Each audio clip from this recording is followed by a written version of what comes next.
আসসালামু আলাইকুম এভরিওয়ান, স্বাগতম জানাই ফারজানাতুস কিচেনে। আজকে আপনাদের রান্না করে দেখাবো খুব সহজেই তিতা ছাড়া করলা ভাজি।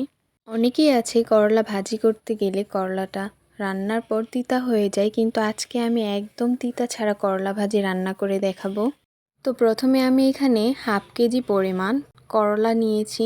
আপনারা চাইলে বড়গুলোও নিতে পারেন, আমি এখানে ছোটোগুলোই নিয়েছি। এবার আমি করলাগুলো কেটে নিব।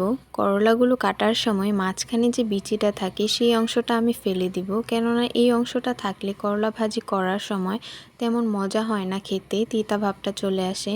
তাই আজকে আমি একদম সম্পূর্ণ তিতা ছাড়া করলা ভাজি রান্না করে দেখাবো। আপনারা এই টিপসটা ফলো করুন, তাহলে অবশ্যই আপনাদের করলা ভাজিও একদম তিতা ছাড়া হবে।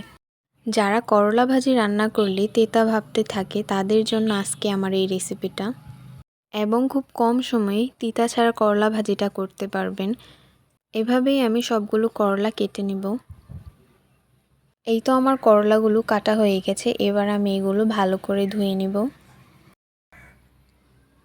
ভালো করে ধুয়ে নিয়েছি। এবার আমি পানিগুলো ঝরিয়ে নিব। এবার একটি কড়াইয়ে দিয়ে দিব হাফ কাপ পরিমাণ তেল। বেশি তেল দিয়ে করলা ভাজিটা করা হলে করলা ভাজিটা তেমন তিতা হয় না। এরপর দিয়ে দিব 7 থেকে 8টা শুকনো মরিচ কুচি। এখানে আমি মরিচের পরিমাণও বেশি দিব। এরপর দিয়ে দিব 1 কাপ পরিমাণ পেঁয়াজ কুচি।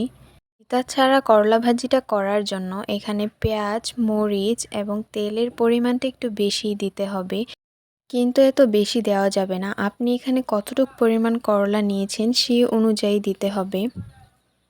এই তো আমার পেঁয়াজ রসুনগুলো লাল হয়ে গেছে। এবার আমি করলাগুলো দিয়ে দিব। এখন রান্না করতে আমার একদমই সময় লাগবে না, মাত্র 2 মিনিটেই এটা রান্না হয়ে যাবে।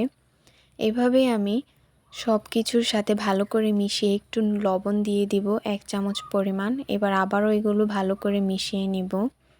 এভাবেই আমি 2 থেকে 3 মিনিট এভাবেই রান্না করতে থাকব। করলা ভাজিটা রান্না করার সময় ঢাকনা দিয়ে ঢাকা যাবে না, তাহলে কিন্তু এটা সিদ্ধ হয়ে যাবে। আমি এখানে করলা ভাজিটা কাঁচা কাঁচা রাখবো, যা এতে করে একদমই তিতা হয় না। তিতা ছাড়া করলা ভাজি করার জন্য এটাই সবচেয়ে সহজ পদ্ধতি। আপনারা এটা বাসায় একবার হলেও ট্রাই করে দেখবেন যে এভাবে রান্না করার পরেও কি করলাটা তিতা হয় নাকি। এই তো আমার করলা ভাজিটা একদম রেডি হয়ে গেছে। এবার আমি একটা বাটিতে উঠে 1 মিনিটের জন্য ফ্যানের নিচে রাখবো। আপনাদের যাদের আমার এই রেসিপিটা ভালো লাগছে অবশ্যই বাসায় ট্রাই করে দেখবেন যে এভাবে রান্না করলে করলা ভাজিটা তিতা হয় নাকি। সকলকে ধন্যবাদ ভিডিওটি দেখার জন্য। আল্লাহ হাফেজ।